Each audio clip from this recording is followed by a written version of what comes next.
audio jungle.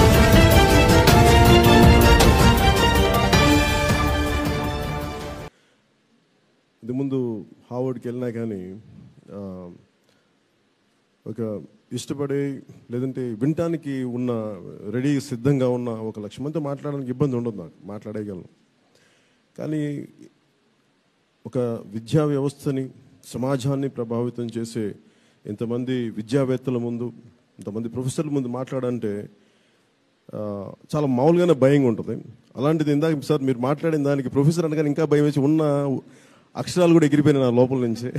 భయం వేసింది ఇప్పుడు. అదే నేను కీనోట్ స్పీచ్ ఇచ్చేంత అర్హత లేదు నాకు, అంత స్థాయి కూడా లేదు. మీ ప్రేమ మీ ఇష్టం నాకు అందరికీ మిమ్మల్ని చెప్తున్నాయి, కానీ నాకు నిజంగా అంత అర్హత లేదు. నేర్చుకుంటున్నాను అది. ఎందుకంటే మీరు అందరూ సంవత్సరాలు కష్టపడి ఇంతమంది పెద్దలు సహకారంతో గైడెన్స్ తోటి విద్యార్థులు ఉన్నారు. ఎక్కడ మన ఇందాక వారు మాట్లాడిన రామకృష్ణ గారు కూడా ఇక్కడ మన వియానా యుఎన్ నుంచి వచ్చి, నాకు అంత స్థాయి లేదు.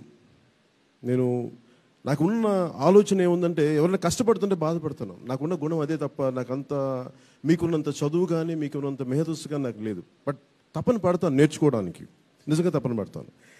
కాకపోతే నాకు భయం ఏంటంటే ఇంతమంది మేధస్సున్న వ్యవస్థ ముందు మాట్లాడడం నిజంగా నాకు ఇబ్బంది. కాకపోతే నేను ఏం పంచుకోగలను వీరి గురించి అంటే మన సుధాకర్ రావు గారి గురించి. ఎందుకంటే ముందు ఇక్కడికి వచ్చిన మీ అందరికీ ఆయన శిష్యులు ఉన్నారు, ఆయనకి గైడెన్స్ ఇచ్చిన విద్యార్థులు ఉన్నారు, వారి కుటుంబం ఉన్నారు, పెద్దలందరికీ ఇక్కడికి వచ్చిన ప్రతి ఒక్కరికి, అలాగే వేదిక పైన ఉన్న శ్రీమతి చైతన్య మురళి గారికి, శ్రీపతి రాముడు గారికి, శ్రీ కామయ్య గారికి, AP central university VC in-charge, అలాగే శ్రీ లక్ష్మీనారాయణ గారికి, శ్రీ ప్రకాష్ బాబు గారికి, ప్రతి ఒక్కరికి హృదయపూర్వక నమస్కారాలు తెలుపుకుంటున్నాను. అలాగే శ్రీ సుధాకర్ బాబు గారి గురించి చెప్పాలంటే నేను ఆయన్ని శ్రీపతి రాముడు గారి ద్వారా కలిశాను. మేమిద్దరం మాట్లాడుకొని ఏదో ఒక చిన్నపాటి ఒక పావుగంట మీటింగ్ అని చెప్పారు నాకు ఎవరు.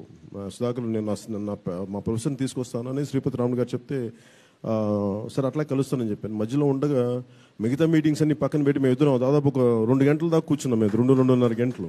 ఎందుకంటే నాకు ఏం నచ్చిందంటే ఒక ఆంథ్రోపాలజిస్ట్ అంటే నేను ఆంథ్రోపాలజీ గురించి చెప్పింది నాకు ఇందాక మనకి మాట్లాడుతున్నప్పుడు మన జాతుల గురించి అర్థం చేసుకోకుండా దీని గురించి రాజకీయం అంటే మన రాజకీయ వ్యవస్థ, మన సామాజిక వ్యవస్థ అర్థం కాదు. ఇది మేము మాట్లాడుకుంది ప్రొఫెసర్ గారి రీసెర్చ్ యానాదుల గురించి మాట్లాడుతూ ఉన్నప్పుడు, ఎందుకంటే నేను నెల్లూరు జిల్లాలో కొంతకాలం ఉన్నాను కాబట్టి నాకు అక్కడ యానాదుల జీవితం గురించి తెలుసు. ఒకటి విభిన్నంగా ఆయన జీవన విధానం అది. సో అది మన శ్రీహరికోట కట్టేటప్పుడు వారి జీవితం ధ్వంసం అయిపోయింది, వారి జీవనాధారం ఎలా పోయింది, దాని మీద ఎలా బాధపడ్డారు అని చెప్తుంటే నిజంగా నాకు చాలా బాధ వచ్చింది. కానీ ఇప్పుడు మాట్లాడుతుంటే నాకు గుర్తొచ్చింది కూడా ఏంటంటే నేను ఎప్పుడు చాలా బాంబేలో ఇప్పుడు 1980s లేట్ 91 or 89, 92లో ఒక షార్ట్ ఫిల్మ్ ఫెస్టివల్కి వెళ్ళాను. ఆ షార్ట్ ఫిల్మ్ ఫెస్టివల్కి వెళ్తే అక్కడ one of the Indian government మన మిసైల్ తయారు చేసిన అగ్ని అనుకుంటాను. ఆ మిసైల్కి ఒరిస్సా తీర ప్రాంతంలో టెస్ట్ జోన్ అయితే ఆ డాక్యుమెంటరీలో వాళ్ళు చెప్పింది ఏంటంటే నాకు ఆ రోజున అక్కడున్న జాతులన్నీ గిరిజన జాతులన్నీ సమూలంగా దూరంగా పంపించాల్సి వచ్చింది. లేదంటే ఓ కామెంట్ చేయండి. ఎప్పటికప్పుడు మా వీడియోస్ చూడాలంటే సబ్స్క్రైబ్ చేసుకోండి.